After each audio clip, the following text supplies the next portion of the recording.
Well-meaning people make deals with the devil for a few possible reasons. For suppose they don't really know him, or they think he means well. Maybe they feel cornered, or they're just tempted by what's on the table. Some even think they'll change him, or worse, beat him at his own game. Almost always, they end up regretting making the deal. Now, what if I told you that there was a pope who did exactly just that? A deal with Satan, a forbidden book swiped in the dark, a demon named Meridiana promising power and riches, and a talking bronze head that could see the future. This isn't folklore. This is the bizarre, shadowy legacy of Pope Sylvester II. The story of Pope Sylvester II. Popes have come in all types. Some were saints, others were schemers. A few were warriors, some were heretics, and more than a handful could have passed for crime bosses if they hadn't worn robes. Over the centuries, the papal throne has seen its fair share of holy men, power players, visionaries, and outright opportunists. But in the year 999, something very different happened. A man named Gerbert of Aurillac, later known as Pope Sylvester II, took the seat. And he wasn't like the others. Gerbert wasn't a warlord. He didn't come from a noble bloodline. He wasn't even trying to get rich. What set him apart from other popes of his time was his mind. The guy was brilliant. Not just, he reads a lot smart. He was building machines in an era that thought geometry was black magic. His obsession with math, astronomy, and mechanical engineering pushed way past what was normal for the time, and that made people nervous. Because back then, genius wasn't seen as divine as we see today. It was suspicious. Europe, during Sylvester's time, was a place where thinking too much could get you burned. If someone understood too much about the stars or made machines that moved on their own, the church didn't hand out awards. They started sniffing for brimstone. And so, Sylvester's achievements, instead of being celebrated, sparked whispers. Whispers that his knowledge didn't come from God, but from something far darker. These people think the Pope had cut a deal with the devil. It wasn't just idle gossip. Historians, monks, and even church officials couldn't let it go. For centuries, the question kept coming back. Could the most powerful man in Christendom have actually been in league with Satan? It sounds ridiculous, until you hear what came next. Once Gerbert took the papal name Sylvester II, the rumors about his alleged demonic ties only got louder. Chroniclers couldn't resist the story. One in particular, a 12th century monk named William of Malmesbury, went all in. He claimed that Gerbert's rise had everything to do with forbidden knowledge, and that he had gone to extreme lengths to get it.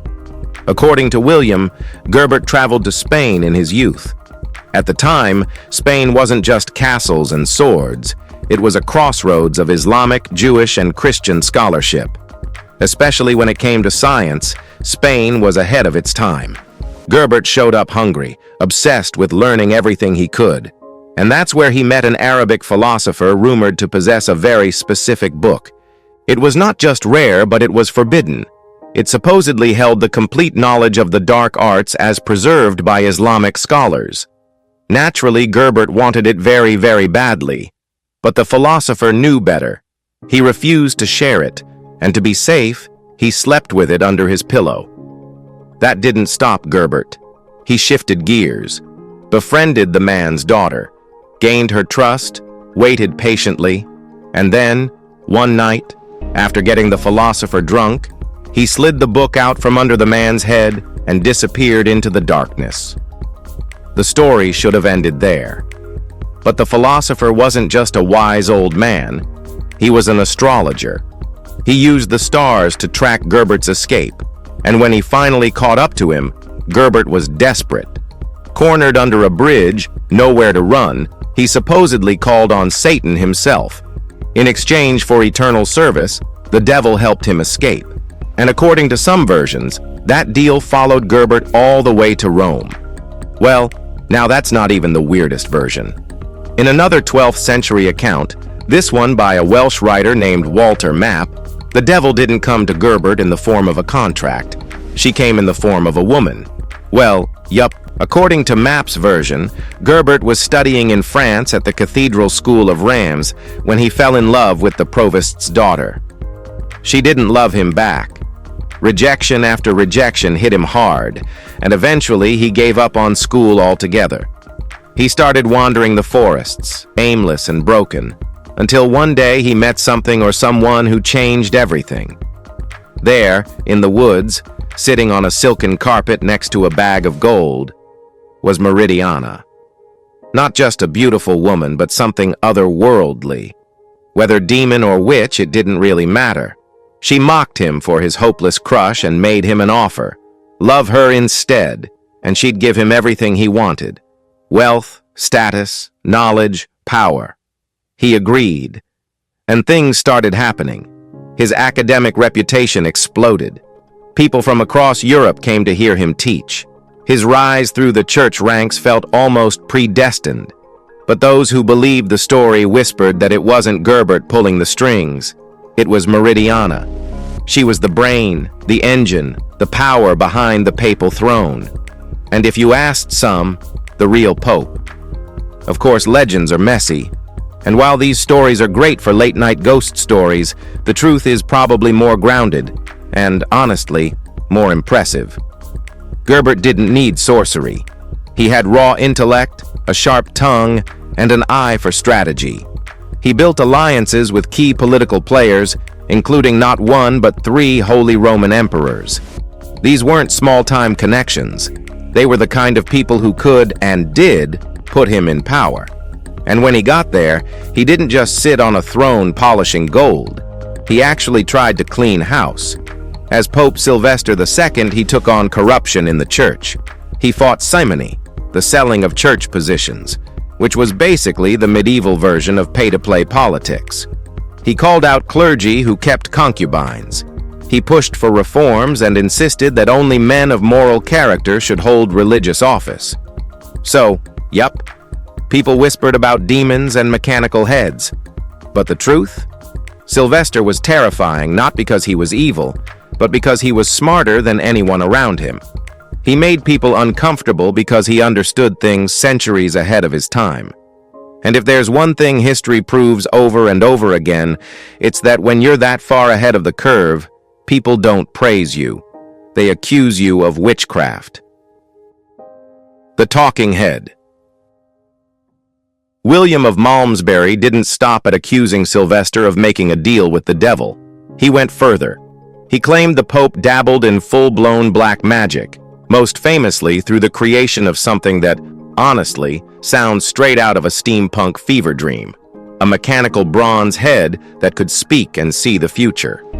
According to the history of the English kings, Sylvester, still Gerbert at the time, used his deep knowledge of astrology and alchemy to forge the head himself. He learned the technique, allegedly, from Islamic scholars while studying in Muslim-controlled Spain. He cast it in bronze, infused it with strange symbols and rituals, and gave it a mind of its own. At least that's what the story says. The head didn't chatter or preach. It was blunt. It would only respond when spoken to, and even then, just with a simple yes or no. Some believed it was Meridiana who helped him design the thing. Others said it was the devil himself who gave Sylvester the final enchantment that brought the head to life. Now, Sylvester's bronze head might have been the first one that made it into the record books, but it wasn't the only one. Later legends claimed other thinkers, like Roger Bacon or even the ancient Roman poet Virgil, had made similar talking heads. Whether any of them existed is a whole other question. To the church, this wasn't a marvel. It was arrogance. The head became a symbol of hubris. The idea that a man could manufacture prophecy, bottle knowledge, and predict the will of heaven with a chunk of metal? That didn't go over well. It scared people. It still does. As for Gerbert, well, after supposedly using the head to answer smaller questions, he eventually asked it the one that really mattered. Will I become Pope? The bronze head sat still for a moment, then opened its mouth and gave one word, clear, cold, and final. A scholar from the shadows. Behind the wild rumors and infernal legends stood a man with a brain that didn't belong to his time. Born in 940 to a family of humble shepherds in a small French village, Gerbert of Aurillac wasn't supposed to amount to much. But genius doesn't care where you come from, and his would take him places no one saw coming. Even as a kid, Gerbert was different. While other boys tended sheep and kicked rocks, he stared at the night sky, tracing patterns in the stars. Something about their rhythm pulled him in. His parents saw the spark and sent him off to study at a Benedictine abbey, where he immediately started blowing past his peers like they were standing still. By 17, Gerbert joined the monastery of St. Gerbert of Aurillac, where his hunger for knowledge only deepened. But the real turning point came in 963, when Count Borel II of Barcelona visited the abbey. The abbot, seeing Gerbert's potential, convinced the count to take him to Spain, a land buzzing with ideas, where Islamic and Christian thought clashed, blended, and sparked new ways of thinking. In Spain, Gerbert didn't just study, he absorbed. He mastered the abacus and took it a step further, incorporating the Hindu-Arabic numeral system. Compared to Europe's clunky Roman numerals, it was like switching from chisels to calculators. His ability to perform super complex calculations at lightning-fast speed left people stunned. But he didn't stop at math. Gerbert also built an armillary sphere, an ancient tool used to model the heavens and chart the stars. These instruments hadn't been seen in Europe since Rome collapsed, and here was a monk rebuilding one by hand. By 973, his name was traveling faster than he was. He got an invitation to the imperial court and became a tutor to Otto, son of the Holy Roman Emperor. He wasn't just a scholar now, he was in the orbit of power. Eventually, he became the personal teacher of the future Emperor Otto II, and by 998, things kicked into high gear. Pope Gregory V, Otto's third cousin, named Gerbert the Archbishop of Reims. At that point, his rise wasn't just possible, it was inevitable. What's your take on that? Well, let us know. A deal with the devil. Gerbert of Aurillac was installed as Pope Sylvester II by Holy Roman Emperor Otto III in the year 999, following the sudden and suspicious death of Pope Gregory V. He wasn't picked just for his intellect, though that helped. Gerbert fit perfectly into Otto's bigger plan, to resurrect the lost grandeur of the Roman Empire and tighten the emperor's control over the Catholic Church. But that plan didn't go smoothly.